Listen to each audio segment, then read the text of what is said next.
mahasiswa dari Universitas Pelita Bangsa, Fakultas Teknik Informatika, dari kelas TI 19B1. Adapun maksud dari video saya kali ini adalah untuk menuntaskan tugas yang telah diberikan oleh dosen sebagai syarat nilai pada pertemuan kali ini. Tidak membuang-buang waktu, saya akan langsung melanjutkan video ini. Terima kasih. Cekidot. Assalamualaikum warahmatullahi wabarakatuh. Baiklah, saya akan memulai menjelaskan materi kali ini. Materi yang saya bisa dapat menjelaskan dengan baik, insyaallah. Kali ini dari buku Etika Profesi yang saya dapatkan dari dosen, saya mengambil tema etika berbisnis.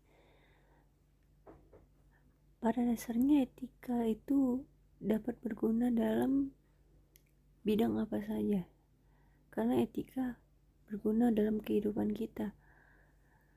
Apapun yang kita lakukan, jika didasarkan dengan pengetahuan etika, maka insya Allah apapun itu akan berjalan dengan lancar. Oke, baiklah, saya akan memulai materinya. Sebelumnya, etika profesi dibimbing oleh dosen Ahmad Fauzi SPD MPD di Universitas Pelita Bangsa. Oke, baiklah, saya akan mulai menjelaskan materinya. Etika dalam berbisnis. Hampir semua orang jenuh dengan minimnya etika dalam berbisnis. Mereka jenuh terhadap transaksi yang tidak jujur dan tidak etis. Banyaknya kasus yang menyangkut tentang etika bisnis yang menyebar luas di masyarakat. Sedikit membuat masyarakat khawatir dengan bisnis di era sekarang yang tidak memiliki pandangan etika dalam berbisnis. Seperti contohnya pelecehan yang terungkap di dalam gereja Katolik. Tentu saja, masalah etis yang kita lihat tidak terbatas hanya dalam dunia bisnis semata. Masyarakat terkejut mengetahui pelecehan yang terungkap di dalam gereja Katolik dan bagaimana peristiwa itu ditutup-tutupi. Adanya permasalahan ini sangat mempengaruhi masyarakat menilai cara berbisnis di era sekarang tidaklah murni dan tidak menjunjung etika. Etika adalah masalah pribadi. Etika selalu merupakan masalah pribadi. Orang selalu menginginkan integritas. Ironisnya, di saat bersamaan, suatu penelitian mengindikasikan bahwa kebanyakan orang tidak selalu bertindak dengan integritas seperti yang mereka tuntut dari orang lain.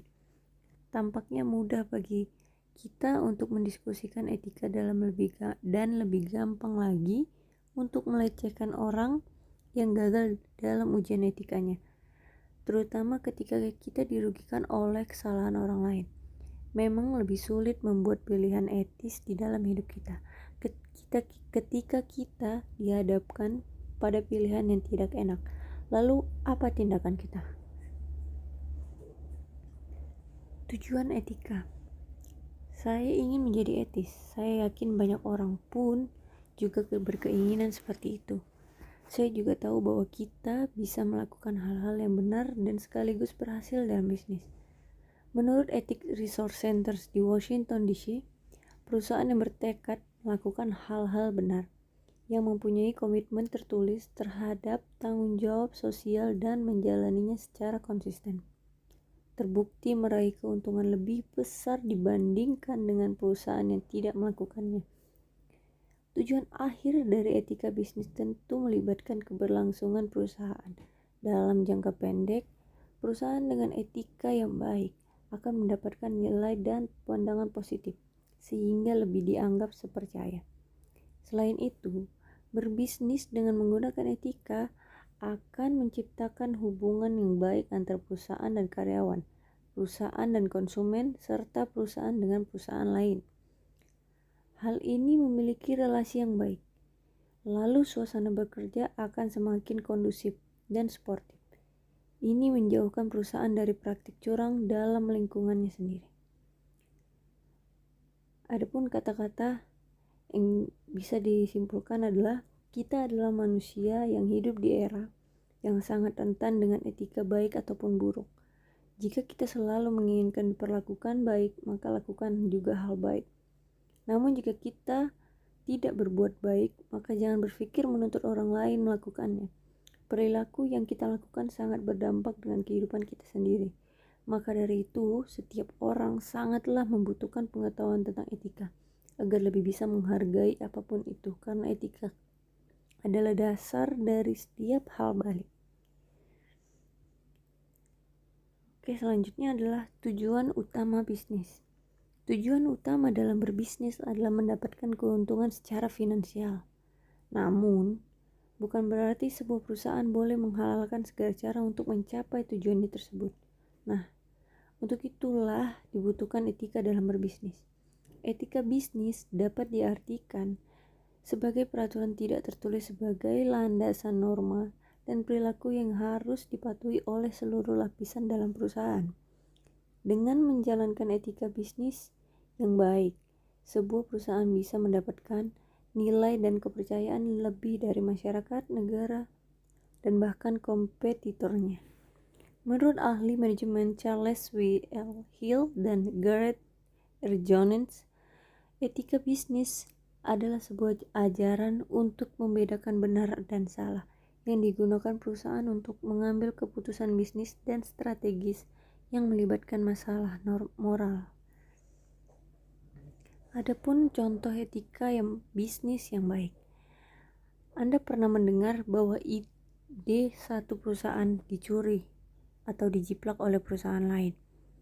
Praktik seperti itu mungkin saja terjadi jika tidak ada etika bisnis yang baik. Padahal bisnis apapun bebas berinovasi dalam menghasilkan produk selama tidak meniru secara keseluruhan. Dengan mengedepankan etika, suasana persaingan bisnis akan adil karena konsumen menilai produk Anda secara objektif, sesuai kualitas atau inovasi yang Anda tawarkan. Tentu saja, Anda pun tidak ingin dicurangi oleh perusahaan manapun dalam skala kecil ataupun besar. Untuk memberikan gambaran, berikut adalah contoh etika bisnis yang baik untuk diterapkan dalam perusahaan. Etika bisnis memberikan banyak manfaat positif dalam jangka waktu pendek dan panjang bagi perusahaan. Kalau Anda sudah terbiasa menerapkan etika dalam seharian, tentu tidak sulit untuk menerapkannya dalam berbisnis. Kuncinya adalah jangan sampai kegiatan bisnis Anda mengganggu kegiatan bisnis yang lain. Adapun hal-hal penting yang harus kita dasari dalam etika berbisnis, yaitu bersikap jujur. Kejujuran adalah satu nilai yang penting harus diterapkan dalam berbisnis. Ketidakjujuran dalam berbisnis dapat diartikan sebagai penipuan, terlebih jika hal tersebut merugikan pihak tertentu. Bersikap jujur juga membuat karyawan dan perusahaan menjadi lebih mudah dipercaya. Kedua, menyebutkan nama. Menyebutkan nama atau memberikan kartu nama sudah menjadi etika umum ketika bertemu dengan relasi bisnis. Ini mengindikasikan niat baik dan ketertarikan untuk berkolaborasi lebih lanjut. Yang ketiga adalah berpakaian rapi. Pakaian mencerminkan kepribadian seseorang. Dalam berbisnis, berpakaian rapi juga berarti Anda menghormati relasi bisnis, pimpinan, atau perusahaan yang Anda datangi. Memakai pakaian yang rapi dan harum juga menggambarkan kualitas diri Anda sebagai seorang yang dapat dipercaya. Yang keempat adalah penggunaan bahasa yang baik. Bahasa apapun yang digunakan dalam berkomunikasi, sebaiknya gunakan bahasa yang positif dan jauhi kata-kata atau istilah kasar. Penggunaan bahasa menentukan kualitas diri serta bagaimana Anda ingin dihargai oleh orang lain. Yang kelima adalah berdiri saat berjabat tangan. Saat relasi bisnis datang, selalu berdiri saat Anda akan berkenalan dan menjabat tangan mereka. Hal ini menunjukkan sikap hormat Anda dan menghargai.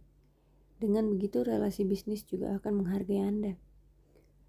Yang keenam ada membayar tagihan. Jika Anda mengundang seseorang untuk pertemuan bisnis di sebuah tempat, ketahui bahwa Anda yang wajib untuk membayar tagihannya.